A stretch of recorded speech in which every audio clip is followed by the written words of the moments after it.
Aspirant লাইফের প্রত্যেকটা দিন যদিও একই হয়, তবুও সকালবেলা ডে 11-এ টু লিস্টটা বানিয়ে পড়তে বসি। আজকে সকালবেলা জিওগ্রাফি নিয়ে বসেছিলাম। জিওগ্রাফি 3টে চ্যাপ্টার ইন্ডিয়ান রিভারের আগে পর্যন্ত পুরো ভালো করে পড়ে নিই। পরমার স্যারের এই বইটা আমি রিসেন্টলি কিনেছি, তাই এখন প্রথম টার্গেট হলো প্রত্যেক কটা চ্যাপ্টার এই বই থেকে চ্যাপ্টার ওয়াইজ কমপ্লিট করে তারপর এমসিকিউ সলভ করা।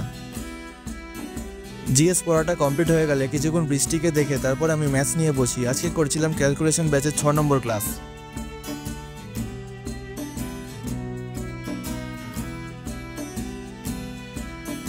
তোমাদের মধ্যে যারা টেলিগ্রাম চ্যানেলে এখনো জয়েন হওনি তারা তাড়াতাড়ি জয়েন হয়ে যেও বিভিন্ন রকমের ইম্পর্টেন্ট পিডিএফ আর এক্সাম আপডেটের জন্য। বিকালে আজকে ম্যাথস নিয়ে বসি, করছিলাম পার্সেন্টেজ। প্রায় 416 খানার মতন ম্যাথস আছে এই চ্যাপ্টারটার মধ্যে। কয়েকদিন ধরেই করছি, তাও শেষ হচ্ছে না। আজকে প্রায় অনেকটাই শেষ করে ফেলেছিলাম।